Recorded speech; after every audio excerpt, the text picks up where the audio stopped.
615 Cocoa Boulevard, and they've been experiencing some harassment from the city of Cocoa. These orange signs on these vehicles don't mark sales. They mark violations. And in a few minutes, we're going to talk to Mr. Thistle, and he's going to explain to us about the ongoing struggle that he's had with the city of Cocoa and how they've tried to intimidate him and harass him out of business. As we walk along, you can see the signs that mark the violations and that the city have used to go out of their way to try to put Mr. Thistle out of business. If he doesn't move these vehicles within 72 hours after they were posted, then the vehicles will be towed and impounded.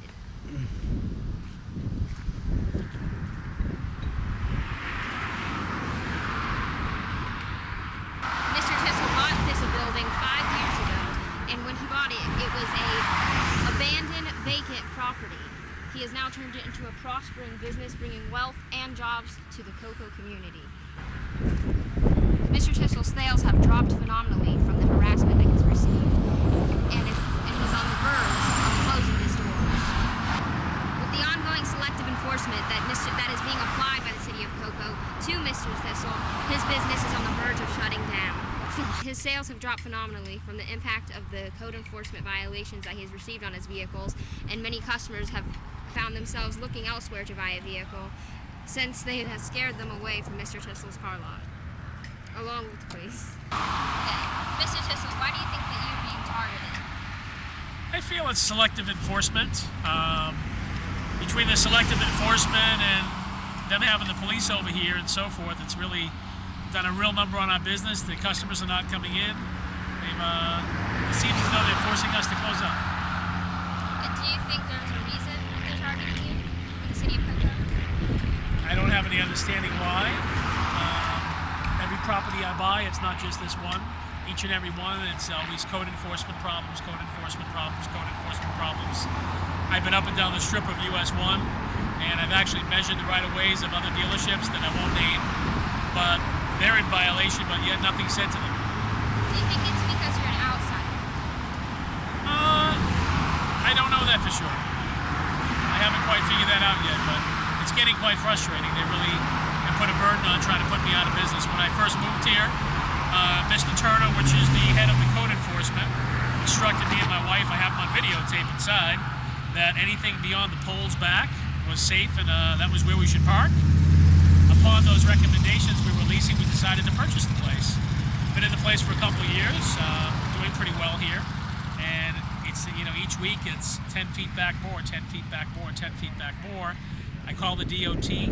They don't seem as though they have a big problem with it. They're willing to lease me the space that they say I'm affecting on. They're not the ones pursuing, it's actually the town, and it actually means nothing to the town.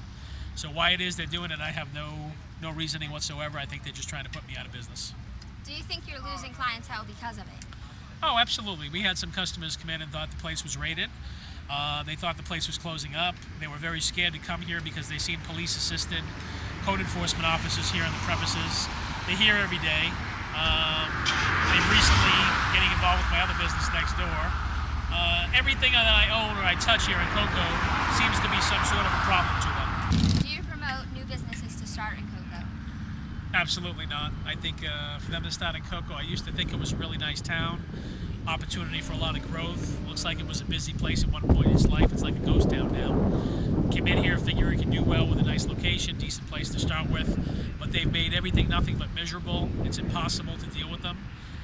Every step of the way, they want to put you out of business rather than help you stay in business. Why do you think that you're being singled out, or do you think you're being singled out? I don't have a clue. I've tried to speak my mind and just try to enforce my rights of my business and try to be successful, and for some reason it's a problem to them.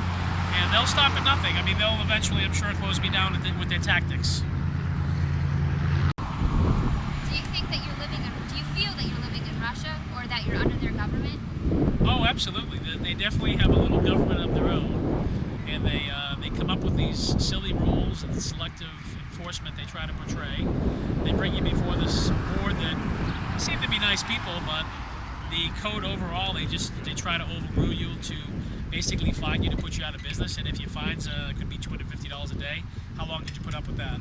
They've targeted all my cars here. They're probably going to tow them tomorrow or the next day at the expense of thousands of dollars. Line of my business, which I no longer am going to have if I stay here.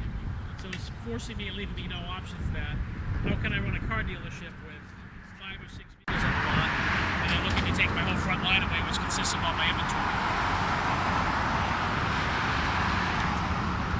Are you going to pursue any legal avenues to render this problem? Well, most definitely. I've already invested quite a bit of money into all the hurdles they've asked me to jump and everything they've told me to do. And since that's no longer working, I'm going to have to take the rest of my life savings and invest it into an attorney to have to see exactly what my rights are. I feel like I don't have any civil rights here in Cocoa. Do you feel as if they've violated your civil rights or civil liberties? I actually feel as though I have no civil rights here whatsoever. It really does feel like, as you said a moment ago, similar to being in Russia, which I've never been in, but only could see. But it's quite terrible of what they put you through.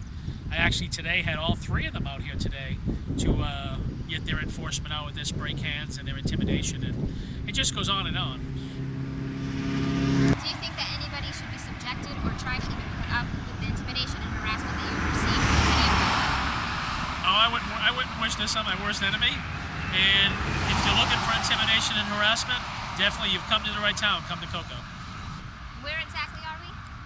You're in Cocoa, Talking to Florida. Mr. Thistle, we decided to investigate other local dealerships. And as you can see, their cars are also on the county's easement. If you look to the left and look to the right, both dealerships, which are 2 different dealerships, have no stickers on their windows in code violation. Holmes, is Mr. Thistle specifically being targeted? As you can see, at several different locations of different car dealerships, their vehicles are on the county's easement also. And what we don't see here are the orange violation stickers that Mr. Thistle has all plastered all over his vehicles. It is blatantly clear that the City of Cocoa Code Enforcement has targeted Mr. Thistle and has tried to run him out of business.